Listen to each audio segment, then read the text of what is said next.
ટીવી9 ની ખાસ મુલાકાતમાં આપનું સ્વાગત છે। હું છું કિંજલ। ગુજરાતમાં સ્થાનિક સ્વરાજની ચૂંટણીમાં પ્રચાર પૂરજોશ ઉપર ચાલી રહ્યો છે અને જો 6 મહાનગરપાલિકાની વાત કરવામાં આવે તો પ્રચાર અંતિમ ચરણમાં છે। જો કે આ વખતે ભાજપ અને કોંગ્રેસ સાથે આમ આદમી પાર્ટી પણ ચૂંટણીના મેદાનમાં છે। ત્યારે આમ આદમી પાર્ટીના ગુજરાત માટે શું છે એજન્ડા, શું છે રણનીતિ અને કયા નવા મુદ્દાઓ પર કરશે આગામી દિવસમાં ફોકસ, તમામ મુદ્દાઓ पर આપણી સાથે વાત કરવા માટે દિલ્હીના મુખ્ય પ્રધાન अरविंद केजरीवाल जी उपस्थित है। अरविंद जी, आपका खूब खूब स्वागत है। शुक्रिया, बहुत बहुत शुक्रिया जी। अरविंद जी, पहला सवाल मैं आपसे ये पूछना चाहूँगी कि जिस तरह से गुजरात मॉडल की चर्चा होती है उस तरह से दिल्ली मॉडल की भी चर्चा हो रही है, तो ये दिल्ली मॉडल क्या है और गुजरात में अगर आपको इम्प्लीमेंट करना है तो किन किन चीज़ों को आप इम्प्लीमेंट करेंगे? देखिए, पिछले 6 साल में दिल्ली में हम लोगों ने जो जो काम किए हैं उसकी चर्चा आज पूरे देश भर में हो रही है। आपने बिल्कुल सही कहा कि आज दिल्ली मॉडल की खूब चर्चा हो रही है।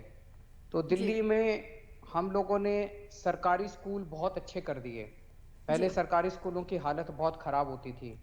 आपको जान के ताज्जुब होगा कि इस बार हमारे सरकारी स्कूलों के नतीजे 98% आए हैं। सरकारी स्कूल आज प्राइवेट स्कूलों को भी मात दे रहे हैं जी। प्राइवेट स्कूल पहले फीस अनाप शनाप बढ़ाया करते थे। हमने पिछले 6 साल से दिल्ली के प्राइवेट स्कूलों को फीस नहीं बढ़ाने दी। ये बहुत बड़ी बात है। मुझे पूरा यकीन है गुजरात के अंदर भी लोग कई सारे प्राइवेट स्कूलों की मनमानी से परेशान होंगे जी। उसी तरह से सरकारी अस्पतालों की बहुत बुरी हालत थी। हमने दिल्ली के सरकारी अस्पताल इतने अच्छे कर दिए कि अब मिडिल क्लास के लोग भी सरकारी अस्पतालों में जाके इलाज कराते हैं। सरकारी अस्पतालों में सारी दवाइयां, सारे टेस्ट, सारा इलाज, सारे ऑपरेशन, 15 लाख का भी अगर ऑपरेशन हो तो वो फ्री में होता है सरकारी अस्पताल के अंदर जी। हमने दिल्ली में पहले 7-7, 8-8 घंटे के पावर कट लगा करते थे जी। अब दिल्ली में 24 घंटे बिजली आती है और आपको जान के ताज्जुब होगा कि फ्री बिजली आती है जी। 200 यूनिट। सर, मैं आपको यही पूछना चाह रही थी कि ये जो दिल्ली का ये मॉडल है कि भाई बिजली फ्री, पानी फ्री, फ्री हाईफाई, तो कहीं ये है कि दिल्ली वालों को फ्री वाली चीज़ें अच्छी लग रही हैं इसलिए दिल्ली में दूसरी बार भी सरकार बन रही है, लेकिन ये इसकी स्वीकृति दिल्ली से बाहर क्यों नहीं आ रही है? नहीं, जरूर आएगी। आप गुजरात के लोगों से पूछ के देखिए कि उनको आज आप सर्वे कराइए अपने चैनल के ऊपर, उनसे पूछिए कि क्या गुजरात के लोगों को फ्री बिजली नहीं चाहिए, क्या चाहिए? क्या गुजरात के लोगों को अच्छी फ्री शिक्षा नहीं चाहिए, क्या चाहिए? क्या गुजरात के लोगों को अस्पताल में अगर कोई बीमार हो तो गुजरात के लोगों को फ्री इलाज नहीं चाहिए, क्या चाहिए?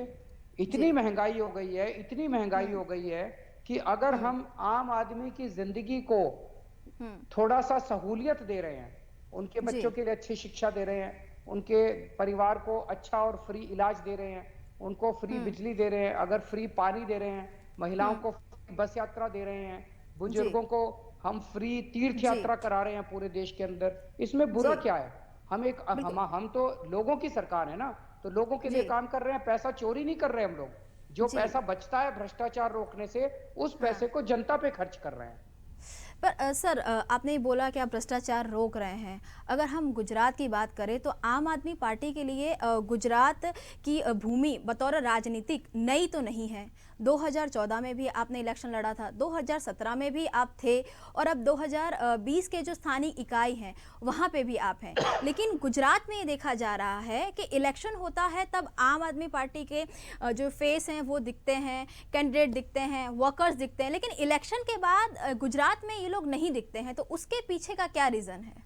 हमारी नई पार्टी है। नई पार्टी दिल्ली से शुरुआत हुई, अन्ना आंदोलन से पार्टी निकली, दिल्ली से शुरुआत हुई। दिल्ली में पिछले 6 साल में काम किया। इन 6 सालों के अंदर हमारी पार्टी की एक तरफ दिल्ली में सरकार चल रही थी और दूसरी तरफ कुछ कुछ जगहों पे कुछ जगह चुनाव लड़ने की कोशिश भी की गई। लेकिन अभी जब से दिल्ली में हमारी तीसरी बार सरकार बनी है तब से गुजरात के बहुत लोग मेरे पास आते हैं और कहते हैं कि सर, आप दिल्ली में बहुत अच्छा काम कर रहे हैं, ऐसा ही काम गुजरात के अंदर भी होना चाहिए, आप आइए और चुनाव लड़िए। मैंने उनसे पूछा, मैंने कहा भाई हमारी तो छोटी सी पार्टी है, हम कैसे चुनाव लड़ेंगे? तो उन्होंने कहा कि आप आइए तो सही, गुजरात की जी। जनता आपका साथ देगी। गुजरात की तो इस जनता बार पैसा भी लग लगाएगी। रहा है आपको, इस बार लग रहा है कि स्थानीय के इकाई के जो चुनाव हैं, क्योंकि इस बार काफ़ी सारे कैंडिडेट हैं आम आदमी पार्टी के बहुत जगह पे, तो उसमें से कितनी सीटों पे आम आदमी पार्टी अपना परचम लहरा पाएगा? क्या लग रहा है गुजरात की जो जनता है वो कितने प्रतिशत आपके साथ रहेगी? ये पहली बार हम स्थानीय चुनाव लड़ रहे हैं जी। और पूरे जोर शोर से लड़ रहे हैं। गुजरात के लोगों का काफी सहयोग मिल रहा है, प्यार मिल रहा है, विश्वास मिल रहा है। जहां भी जा रहे हैं, अभी हमारे मनीष सिसोदिया जी गए, संजय सिंह जी गए, जी। आतिशी जी गई, तो काफ़ी जब रैलियां भी हुई हैं। जी। काफी रैलीज भी हुई हैं, अच्छा सहयोग मिल रहा है। लेकिन हाँ। हमें ये समझना चाहिए कि पहली बार चुनाव लड़ रहे हैं और किसी बहुत बड़े जादू की भी उम्मीद नहीं करनी चाहिए। लेकिन मैं अच्छा, ये चुनाव के समझता हूँ, मैदान में तो आप तीसरी बार हैं। चुनाव के फॉर्मेट अलग है, लेकिन चुनाव की गुजरात के चुनावी मैदान में तो आप तीसरी बार आ रहे हैं। मैं सहमत हूं आपसे, लेकिन जी। जितनी शिद्दत के साथ और मेहनत के साथ इस बार पार्टी उतरी है मैदान में, वो पिच पहले के मुकाबले ज्यादा अच्छा है। तो मैं ये समझता हूं कि सहयोग मिलेगा, जरूर मिलेगा। जी। लेकिन जो इससे भी बड़ी बात होगी कि आम जी। आदमी पार्टी का ये चुनाव लड़ने से पूरे गुजरात के अंदर, गांव जी। गांव के अंदर, शहर शहर के अंदर, मोहल्ले मोहल्ले में एक जी। संगठन तैयार हो जाएगा। पूरे जी। गुजरात के अंदर एक संगठन तैयार हो ये जाएगा। बिल्कुल बिल्कुल सर, ये भी एक दिक्कत ये हमने आम आदमी पार्टी के साथ गुजरात में देखी है कि आपका जो ऑर्गेनाइजेशन होना चाहिए, हर पार्टी का एक खुद का संगठन होता है, वो एक पूरे सिरे से तहसील से लेके डिस्ट्रिक्ट तक या स्टेट का नहीं है। तो ये एक कमी, ये दिक्कत क्यों आ रही है ये और कब कमजोरी है, गुजरात में? ये अच्छा, आप हमारी मानते हैं? कमजोरी थी अभी तक। हाँ, मैं मानता हूँ ये हम्म। कमजोरी थी अभी तक कि न, मैंने हम्म। बताया नई नई पार्टी है, 5 साल पुरानी पार्टी है हमारी। जी। तो नई नई पार्टी को विस्तार करने में समय लगता है। हम्म। लेकिन अब ये जो गुजरात के अंदर हम हम्म। स्थानिक चुनाव लड़ रहे हैं, इससे जी। एक तरफ कई जगह कई सीटों के ऊपर जहां जहां हम जीतेंगे, हम वहां जी। पे अपनी जिम्मेदारियां पूरी करके दिखाएंगे लोगों को। जी। और नहीं तो पूरे गुजरात के अंदर जहां जी। हारेंगे भी, वहां भी हमारा हम्म। संगठन तैयार हो जाएगा। तो हम्म। आगे के चुनाव लड़ने के लिए हम और सक्षम हो जाएंगे। सर, आप चुनाव जीतते हैं कि हारते हैं, लेकिन आने वाले दिनों में गुजरात के लिए आम आदमी पार्टी का क्या कमिटमेंट रहेगा? आम आदमी पार्टी का कमिटमेंट ये है कि दिल्ली के अंदर जिस तरह के काम किए, अब जी। गुजरात के लोगों को तय करना है कि क्या वो भी हम्म। ऐसे काम चाहते हैं। क्या आप हम्म। चाहते हैं कि आपके सरकारी स्कूल अच्छे हों? क्या आप चाहते हम्म। हैं कि प्राइवेट स्कूलों की मनमानी के ऊपर रोक लगाई जाए? क्या आप जी। चाहते हैं कि सरकारी अस्पताल अच्छे हों? क्या आप हम्म। चाहते हैं कि अगर आपके घर में कोई बीमार हो, उसको हम्म। अच्छे से अच्छा फ्री में इलाज मिले? क्या आप हम्म। चाहते हैं कि आपको 24 घंटे बिजली, फ्री में बिजली मिले? क्या आप जी। चाहते हैं कि पानी फ्री होना चाहिए? क्या आप जी। चाहते हैं कि अच्छी सड़कें, अच्छी नालियां होनी हम्म। चाहिए? क्या आप चाहते हैं कि बुजुर्गों को पूरे देश के अच्छे अच्छे मंदिरों में हम्म। उनको फ्री में अच्छी तीर्थ यात्रा कराई जानी चाहिए? अगर जी। आप ये चाहते हैं तो आम आदमी पार्टी को वोट दीजिए। और बिल्कुल। मैं गुजरात की जनता से अपील करता हूं कि आपने सब पार्टियों को ट्राई किया, जी। एक बार आम आदमी पार्टी को ट्राई कीजिए। दिल्ली के लोगों ने एक बार ट्राई किया था, उसके हम्म। बाद वो बीजेपी कांग्रेस को परमानेंटली भूल गए दिल्ली के लोग। जी। लेकिन एक सर, बार अगर गुजरात हम के लोग आम गुजरात की आदमी बात पार्टी को करें, ट्राई जी करें। हाँ जी। सर, हम अगर गुजरात की बात करते हैं तो गुजरात में ये वर्षों से एक पॉलिटिकल परंपरा दिख रही है कि गुजरात में दो ही पार्टियां रहती हैं, बीजेपी, कांग्रेस। थर्ड फ्रंट कभी उभर के आ ही नहीं पाता है। तो आपको लग रहा है कि आम आदमी पार्टी के लिए जगह बनेगी आने वाले दिनों में? गुजरात में दो पार्टी नहीं है, एक ही पार्टी है, जी। बीजेपी कांग्रेस। वो मिलके चुनाव लड़ते हैं। कांग्रेस वाले तो बीजेपी की जेब में है, या तो बीजेपी उनको डरा के अपनी जेब में कर लेती है या लालच दे के अपनी जेब में कर लेती है। लेकिन सर, आम आदमी पार्टी कांग्रेस, के लिए भी ये कहा जा रहा है कि वो बीजेपी की बी टीम है। तो आप किस तरह से अच्छा, देखते हैं? ये तो बड़ा कमाल करती हैं आप। दिल्ली के अंदर बीजेपी को खत्म कर दिया और हम हम्म। बीजेपी की बी टीम है। हम्म। बीजेपी ने अपनी बी टीम से अपने आप को खत्म करा लिया, ये जी। कैसी बात है? ये अच्छा, इस कांग्रेस ही बार ना बोलते सर, हैं। इस बार ये जो ओवैसी एआईएम की जो पार्टी है वो भी इलेक्शन लड़ रही है, गुजरात के इलेक्शन के मैदान में हैं, आप भी हैं। और आप दोनों लोगों पे गुजरात के लिए, गुजरात में एक यही प्रचार हो रहा है, यही बातें सुनने में आ रही हैं कि आप ये दोनों जो पार्टी हैं वो बीजेपी को मदद करने के लिए इस बार इलेक्शन के मैदान में उतरी हैं। TV9 के मंच पे से आप इस बात के लिए क्या कहेंगे? देखिए, मैं उनकी ओवैसी की पार्टी के बारे में मेरे को नहीं पता, वो उनसे उनकी पार्टी के बारे में पूछिएगा। जी। हम लोग गुजरात में एक पॉजिटिव एजेंडा लेके आए हैं। हम्म। हम लोग गुजरात में दिल्ली के अंदर जो काम हुए हमने जी। करके दिखाए, हम्म। भ्रष्टाचार खत्म करके दिखाया, लोगों की जिंदगी सहूलियत करके दिखाए। हम वो पॉजिटिव एजेंडा लेके आए हैं। हम गाली गलौज की राजनीति करने नहीं आए, इसको जी गाली दी, उसको गाली दी, इसको क्रिटिसाइज किया। अगर ये पॉजिटिव एजेंडा गुजरात की जनता को पसंद है तो गुजरात की जनता हमें वोट देगी। जी सर, ये तो गुजरात की बात हुई, लेकिन एक अभी सर्वे आया था कि जिसके अंदर ये बताया जा रहा है कि आम आदमी पार्टी ने कोरोना काल में काफ़ी अच्छा काम किया है। 56% लोग जो हैं वो आपके कोरोना के जो पूरे कोरोना ड्यूरेशन में जो काम हुआ है उससे काफ़ी संतुष्ट हैं। लेकिन बीजेपी ये कह रही है कि दिल्ली में जितना भी कोरोना में जितनी भी काम हुआ है या जो भी रिलीफ मिली है वो कहीं ना कहीं केंद्र सरकार की वजह से मिली है। क्या कहेंगे? देखिए, कोरोना इतनी बड़ी महामारी थी जी। कि किसी भी एक सरकार या एक एजेंसी के बस की बात नहीं थी। कोरोना में जो अच्छा काम हुआ वो मैंने हमेशा कहा है कि वो टीम वर्क की वजह से हुआ। जी। कोई एक संस्था या एक सरकार ये कहे कि हमने कोरोना ठीक कर दिया तो वो कहना जी। गलत होगा। दिल्ली सरकार में दिल्ली का मुख्यमंत्री होने के नाते मेरा हमेशा ये प्रयास था कि मैं सबको साथ लेके चला। जी। हमने केंद्र सरकार को भी साथ लिया, हमने सारे सामाजिक संस्थानों को भी, धार्मिक संस्थानों को भी, डॉक्टर्स की एनजीओज को भी, हमने सबको साथ लेके काम किया। और मैं मतलब केंद्र तब सरकार आम का भी आदमी पार्टी शुक्रिया जी जी, आम आदमी पार्टी केंद्र कंपटीशन में नहीं सरकार का थी। भी केंद्र सरकार का भी मैं शुक्रिया अदा करता हूं, सारे धार्मिक संस्थानों का, सामाजिक संस्थानों का। दिल्ली की जो कोरोना की जीत है, जी। दिल्ली के अंदर जो कोरोना का अच्छा काम हुआ, उसके लिए सब लोगों का सहयोग मिला हम लोगों को। इसके लिए मैं दिल्ली के लोगों की तरफ से सबका आभार व्यक्त करता हूं। चलिए, जब कोई मुसीबत आती है तब अगर सब सारी राजनीतिक पार्टी एक होने की बात करती हैं तो एक व्यूअर के तौर पे भी काफ़ी अच्छा लोगों को भी लगता है। और सर, जब आप एक होने की बात करते हैं तो थोड़ी बात किसानों पे भी हो जाए। आप जो किसानों के जो आंदोलन है उनके साथ जुड़े थे, लेकिन जब आपकी शुरुआत हुई थी तब शुरुआती दिनों में आपने ये बोला था कि किसान अपनी फसल कहीं पे भी बेच सकता है, उसको उसके लिए राइट होना चाहिए। तो ये आंदोलन के अंदर आप जिस तरह से किसानों के साथ जुड़े, उनको सपोर्ट किया, समाधान कैसे आएगा? क्योंकि दिल्ली में ही किसान आंदोलन कर रहे हैं और काफी दिनों से बैठे हुए हैं। देखिए, किसानों की जो मांग है वो मांग बिल्कुल जायज है। जी। ये तीनों कानून जो हैं, इन तीनों कानूनों से किसानों का कोई फायदा नहीं है। जी। इन तीनों कानूनों से केवल कुछ चंद पूंजीपतियों का फायदा है। किसान ये कह रहे हैं कि तीनों कानून वापस ले लीजिए। केंद्र सरकार को, हमारा देश तो जनतंत्र है, जनतंत्र में जनता की माननी चाहिए। इतना व्यापक आंदोलन पिछले 70 साल में आजादी के बाद किसानों का इतना बड़ा आंदोलन आज तक कभी नहीं हुआ।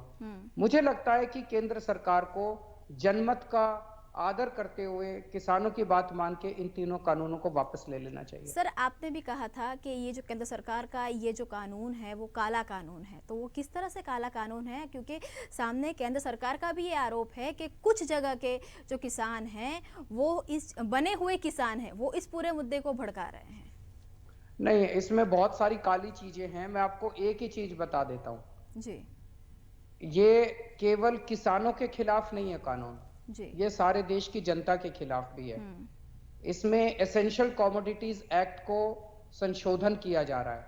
जी। एसेंशियल कमोडिटीज एक्ट अभी तक क्या कहता था?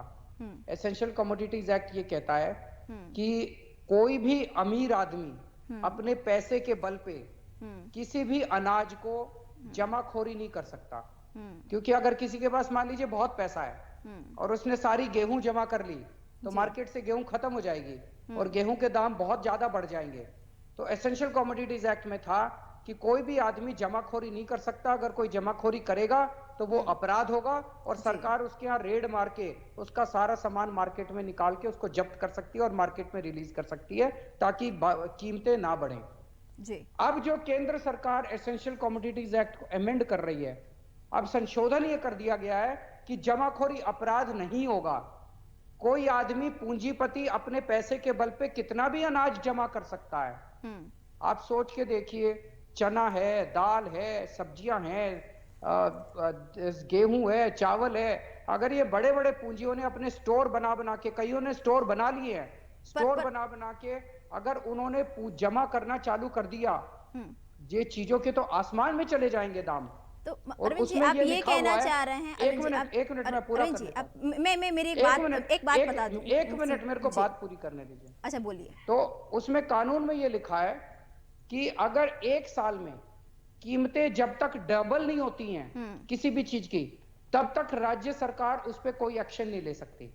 जी। तो जैसे मैंने कहा, आज अगर कोई जमा करता है तो राज्य सरकार उस पर रेड मार के उसका सामान रिलीज करा देती है और हम्म। कीमतों को कंट्रोल में रखती है। हम्म। लेकिन अब हमारी राज्य सरकार, कोई भी राज्य सरकार देश में, तब तक उसके ऊपर रेड नहीं मार सकती जब तक उस चीज की कीमतें डबल ना हो जाएं। जी। तो मान लीजिए अभी 10 रुपए किलो गेहूं है, हम्म। जब तक 20 रुपए किलो ना गेहूं हो जाए तब हम्म। तक जमाखोरी अलाउड है इस साल। हम्म। हम्म। अगले साल जब तक 40 रुपए गेहूं ना हो जाए तब तक जमाखोरी अलाउड है। हम्म। उसके अगले तीसरे साल में 80 रुपए, चौथे साल में 160 रुपए। जी। 4 साल में अगर गेहूं का दाम 160 रुपए किलो हो गया, हम्म। आप सोच सकती हैं देश के अंदर कितनी हाहाकार मच जाएगी। हम्म। तो अरुण जी, आप ये कहना चाह रहे हैं कि जब शुरुआती दिनों में, जब आम आदमी पार्टी में ने अपना कैंपेन शुरू किया था, आम आदमी पार्टी के खुद के अपने मुद्दों के साथ जब लोगों के बीच में जा रहे थे, तब आपने जो बात की थी कि किसानों को हर जगह जाके अपना जो माल है वो बेच सकते हैं, अपना सामान बेच सकते हैं, तो वो जो बात थी वो इसके अंदर कहीं ना कहीं कॉन्फ्लिक्ट हो रही है, इसलिए आप इस बिल का विरोध कर रहे हैं? देखिए, किसान इसके खिलाफ थोड़ी है कि कहीं भी माल बेच सकते हैं। किसान क्या मांग रहे हैं? किसान मांग रहे हैं उनको एमएसपी की गारंटी दो। जी। ये आम आदमी पार्टी भी हमेशा से कहती है ये कि एमएसपी की जी। गारंटी दो। जी। और एमएसपी कैसे तय होना चाहिए? आम जी। आदमी पार्टी ने हमेशा बोला है कि स्वामीनाथन रिपोर्ट लागू होनी चाहिए। जी। स्वामीनाथन रिपोर्ट में लिखा है कि अगर 100 रुपए लागत है किसान की तो उसको 150 रुपए की उसको दाम मिलना चाहिए फसल का। जी। इस रेट पे अगर आपने एमएसपी कर दी, एमएसपी फिक्स कर दी, मैं आपको जी। बता रहा हूं कि 70 साल के अंदर का ये सबसे क्रांतिकारी बात होगी कि एमएसपी के ऊपर लोगों को, अगर किसानों को अपनी फसलों के दाम मिलने लगेंगे। तो सर, आम आदमी पार्टी का कहीं कोई पॉजिटिव रोल होगा? क्योंकि देखिए, आप दिल्ली के मुख्यमंत्री हैं, जिस तरह से किसान दिल्ली में बैठे हैं, दिल्ली की जनता भी परेशान हो रही है और किसान भी परेशान हो रहे हैं। क्या आम आदमी पार्टी कहीं हल निकालने में कोई किसी भूमिका में दिखेगी आने वाले दिनों में? आप बताइए हमें क्या करना चाहिए? आप जो सुझाव देंगी हम करेंगे। हमारा सुझाव तो तो सर रोल ही आपको नहीं देना है ना सर, क्योंकि हमारा दिल्ली तो की रोल जनता ही भी सर, ये देखा गया है सर काफ़ी सालों से कि कोई भी आंदोलन होता है, कुछ भी होता है, वो सीएए का हो या एनआरसी का हो, दिल्ली को चक्का जाम कर देते हैं और कहीं ना कहीं दिल्ली की जनता परेशान होती है। तो इसके देखिए, लिए पहली कुछ चीज किया तो आपने जाएगा? किसान आंदोलन का बोला, तो किसान आंदोलन किसानों के और केंद्र सरकार के बीच का है, दिल्ली सरकार का कोई रोल नहीं है। वो आपकी जी। बात बिल्कुल सही है कि दिल्ली देश की राजधानी है, केंद्र सरकार का सारा कामकाज यहीं पे है। हम्म। तो पूरे देश भर में अगर लोगों को अपनी बात केंद्र सरकार तक पहुंचानी होती है तो लोग दिल्ली जी। आते हैं, दिल्ली में बैठते हैं, दिल्ली में धरना प्रदर्शन करते हैं। हम्म। हम्म। सर, जिस तरह से आपने अभी बात की अच्छी शिक्षा की और दूसरी आपने बात की भ्रष्टाचार की, अगर गुजरात में आपकी सरकार बनती है या आपके कुछ जो कह सकते हैं कि स्थानीय इकाई के अंदर पार्षद जीते भी हैं, तो ये जो भ्रष्टाचार वाला मुद्दा है उसके लिए आप किस तरह से फाइट करेंगे? और क्या आप मानते हैं कि गुजरात में भ्रष्टाचार होता है? क्या आप मानती हैं कि गुजरात में भ्रष्टाचार नहीं होता है? सर, मैं तो सवाल पूछ रही हूँ, जवाब तो आपको देना है।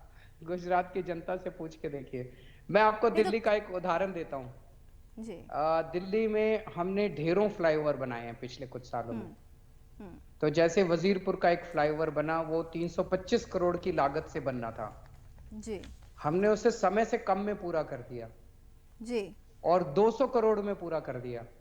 हम्म। शानदार फ्लाईओवर। जी।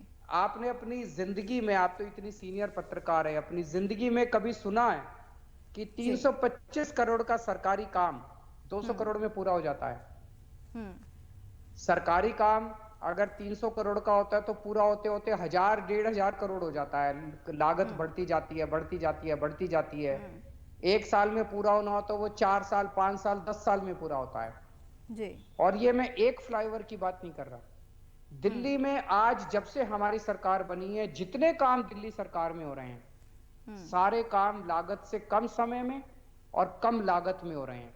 हर काम में हम रिश्वत का पैसा बचा लेते हैं, जो पहले रिश्वत में जाया करता था, और उसी से हम लोगों को फ्री बिजली दे पा रहे हैं। नहीं तो मैं आपको एक छोटा सा उदाहरण देता हूँ। जैसे गुजरात के मुख्यमंत्री हैं जी। उन्होंने अपने लिए एक हेलीकॉप्टर खरीदा कि हवाई जहाज खरीदा 190 करोड़ रुपए का। मैंने अखबार में पढ़ा था, जी। अखबार में आया था। हम्म। मैंने अपने लिए हेलीकॉप्टर नहीं खरीदा, मैं अपनी गाड़ी से चलता हूं, मैं सही हूं। उस पैसे से 150 करोड़ रुपए में मैंने दिल्ली की अपनी सारी महिलाओं का ट्रांसपोर्ट फ्री कर दिया, बसों में उनको फ्री कर दिया। 150 करोड़ रुपए लगे। तो लोग मेरे से पूछते हैं ये जो आप फ्री कर रहे हो पैसा कहां से आता है? पैसा यहीं से आता है। मैं अपने ऊपर पैसा नहीं खर्चता, जनता के ऊपर पैसा खर्चता हूं। मैं भ्रष्टाचार में पैसा बचाता हूं। वही उसी किस्म की सरकार गुजरात के कई लोग मेरे पास आते हैं, कहते हैं हमें भी ऐसी सरकार चाहिए। एक बेरोजगारी भी एक मुद्दा बना हुआ है सर, बहुत बड़ा मुद्दा किस है। तरह से बेरोजगारी के ऊपर, क्योंकि काफी आए दिन देखा जाता है, न सिर्फ गुजरात में, देश भर में बेरोजगारी के मुद्दे पे काफी आंदोलन चलते रहते हैं। कुछ क्या रोड मैप है आपके पास? इसमें दिल्ली में हमने अभी एक एक्सपेरिमेंट किया, वो बहुत सक्सेसफुल रहा जी। कोरोना के वक्त में बहुत सारी फैक्ट्रियां बंद हो गई, दुकानें बंद हो गई। जी। एक तरफ फैक्ट्रियां बंद हो गई, दुकानें बंद हो गई, लोग अपने अपने घर चले गए। फिर जब लॉकडाउन खुला तो दुकानें खुली, फैक्ट्रियां खुली, लेकिन लोगों को एक तरफ फैक्ट्रियों को आदमी नहीं मिल रहे थे और दूसरी तरफ लोगों को रोजगार नहीं मिल रहा था। जी। तो हमने एक जॉब पोर्टल शुरू किया। हमने कहा जिस जिसको नौकरी चाहिए इस पे आके अप्लाई करो। और हमने फैक्ट्रियों को बोला जिस जिसको आदमी चाहिए इस पे आके अपनी एडवर्टाइजिंग करो। आपको जान के ताज्जुब होगा, 3 महीने के अंदर 10 लाख लोगों को नौकरियां मिल गई। 10 लाख लोगों को। ये अपने आप में एक बहुत ही अच्छा उदाहरण था कि कई बार क्या होता है कि डिमांड भी है सिस्टम के अंदर, सप्लाई भी है सिस्टम के अंदर। नौकरी देने वाले भी हैं और नौकरी लेने वाले भी हैं, उनको मिलाने वाला ब्रिज की जरूरत है। हाँ, वही ब्रिज की जरूरत है। मिलाने वाला कोई नहीं है, वो हमारी दिल्ली सरकार ने किया। तो मैं समझता हूं कि अगर सरकार थोड़ा सा इनोवेटिव तरीके से सोचे तो जनता की समस्याओं का समाधान निकल सकता है। सर, आप कह रहे हैं कि सरकार इनोवेटिव के तौर पे सोचे तो समस्या का समाधान निकल सकता है, सही बात है। लेकिन कोई भी नई जो पार्टी होती है, नई पुरानी कोई भी पार्टी होती है, लोग वोट देते हैं चेहरे को देख के। आम आदमी पार्टी दिल्ली में काफ़ी सक्सेस है, लेकिन आपके पास गुजरात में कौन सा फेस है जिसको आने वाले दिनों में आम आदमी पार्टी के तौर पे एस्टैब्लिश किया जाएगा, जिसके ऊपर लोग भरोसा रखें? क्योंकि आप तो दिल्ली में हैं, आप दिल्ली से आपका रोज का दौरा आना या तो आना तुरंत फोकस करना इतना पॉसिबल नहीं है, लेकिन गुजरात में आम आदमी पार्टी का चेहरा कौन होगा आने वाले दिनों में? आप गुजरात के लोगों पे मुझे बहुत यकीन है। गुजरात के लोगों ने देश के सेवा में बहुत बड़ी कुर्बानियां की है, देश की सेवा की है। आप यकीन रखिए गुजरात के लोग चेहरा देंगे। अभी हमारे गोपाल इटालिया जी जो पार्टी का नेतृत्व कर रहे हैं, उनका युवाओं के अंदर बहुत अच्छा प्रभाव है और भी बहुत सारे नए नए चेहरे जुड़ेंगे आम आदमी पार्टी के अंदर। क्योंकि जो आम आदमी पार्टी का ईमानदारी और देशभक्ति का काम है वो सब तरफ उसकी सराहना हो रही है। तो आपको क्या लग रहा है सर, अंतिम सवाल के, गुजरात की जनता इस बार आम आदमी पार्टी के साथ जाएगी, नहीं जाएगी? कितना भरोसा है? अगर आपको अच्छे स्कूल चाहिए आम आदमी पार्टी को वोट दो। अगर आपको अच्छे अस्पताल चाहिए आम आदमी पार्टी को वोट दो। अगर आपको फ्री बिजली चाहिए, फ्री पानी चाहिए, अच्छी तीर्थ यात्रा चाहिए, भ्रष्टाचार मुक्त शासन चाहिए, जनता का शासन चाहिए, बेरोजगारी दूर करनी है, आम आदमी पार्टी को वोट दो। क्योंकि हमने दिल्ली में करके दिखाया, हमारे को करना आता है।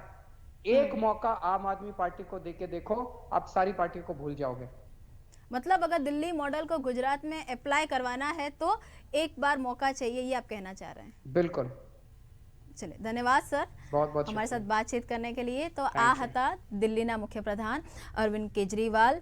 જીત કે હાર ઉપર સ્પષ્ટતા તો નથી, પરંતુ એ ચોક્કસ કહી રહ્યા છે કે આગામી દિવસોમાં જો જે પાયાની સુવિધાઓ દિલ્હીમાં પૂરી પાડવામાં આવી છે એ સુવિધાઓ જો ગુજરાતમાં જોઈતી હોય તો આ જે પાર્ટી છે આ પાર્ટીને લોકો પસંદ કરશે। જોવાનું એ છે કે આગામી દિવસોમાં આખરે ગુજરાતની જનતા એ કોની સાથે જશે।